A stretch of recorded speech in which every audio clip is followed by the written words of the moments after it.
घरकुलासाठी जागा उपलब्ध करून द्या, घरकुलाचे थकीत पैसे द्या, गावठाण विस्तार करा, सर्वांना 35 किलो राशन एकाच भावात द्या, गरजू लोकांना राशन कार्डचे वाटप करा, सर्व तालुकाभर मनरेगाची कामे सुरू करा, गुरुदेव नगरासह इतरही लोकांची अतिक्रमित घरे ग्रामपंचायत रेकॉर्डवर कायम करा, अशा विविध मागण्यांना घेऊन महाराष्ट्र राज्य शेतमजूर युनियन लाल बावटाच्या वतीने लाल बावटा युनियनचे जिल्हाध्यक्ष दिलीप शापामोहन यांच्या नेतृत्वाखाली तिवसा येथील रामचंद्र घंगारे भवन येथून मोर्चा निघून तिवसा तहसील कार्यालयावर धडकला। यावेळी तिवसा तहसीलदार नागरे यांना विविध मागण्यांचे निवेदन देण्यात येऊन मागण्यांची पूर्तता न झाल्यास आंदोलन तीव्र करण्याचा इशारा युनियन प्रतिनिधी मंडळाने दिला। यावेळी तहसील कार्यालयासमोर झालेल्या सभेत जिल्हाध्यक्ष दिलीप शापामोहन, किसान सभेचे महादेव गारपवार, C2चे रोशन कांडलकर यांनी सरकारच्या मजूर विरोधी धोरणावर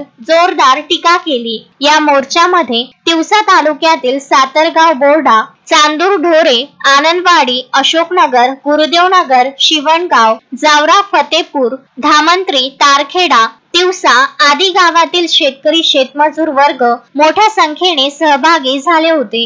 या मोर्चाच्या यशस्वीतेकरिता पुंडलिक पापणकर, सुभाष खांडेकर, लक्ष्मी नांदणे, गुंफा गेडाम, संगीता खडसे, जया मेहरा, शालिनी इंगळे, बेबी सुरजुसे, जया टिस्कुले, नंदा मडावी, रत्ना थोरात आदींसह कार्यकर्त्यांनी अथक परिश्रम घेतले। रामचंद्र मुंदाणे, विदर्भ न्यूज, तिवसा।